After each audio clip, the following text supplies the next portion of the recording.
Hi, my name is Jeannie Hopkins, and while some of you guys know me as Miss Hopkins, the professor here, I'm also a respite care provider. And I wanted to take a few minutes to share with you a little bit about what that entails. Now, respite means rest, kind of to take a break. So there are all different types of respite care.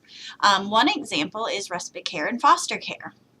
So when children are in the foster care system, the families that are fostering them are entitled to X amount of respite care to give them kind of a break. So for instance, in the city of Chesapeake, foster families receive 40 hours a month of respite care. So as you can imagine, it's a lot of work fostering young children.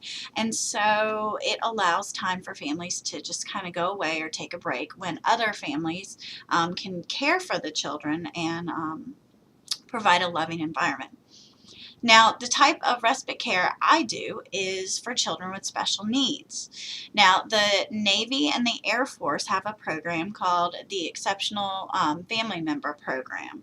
And what that is members of the Navy and Air Force, if they have children with special needs, they qualify for 40 hours of respite care every month.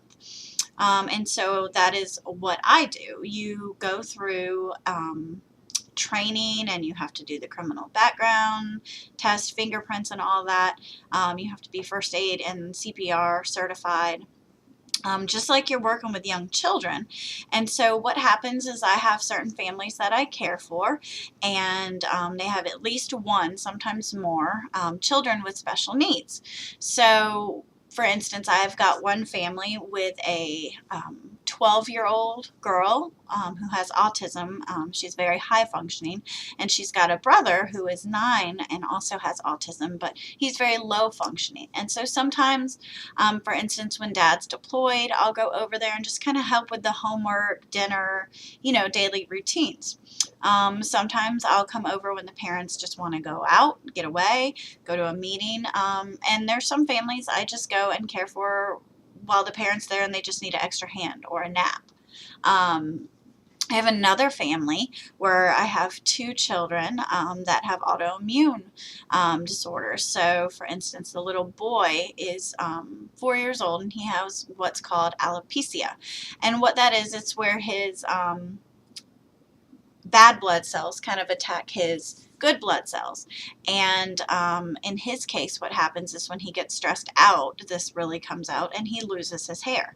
So at age 4, he uses Rogaine on a regular basis. That's just an example. I also have another family where one child has Down syndrome, and the other child is perfectly, she's typically developing.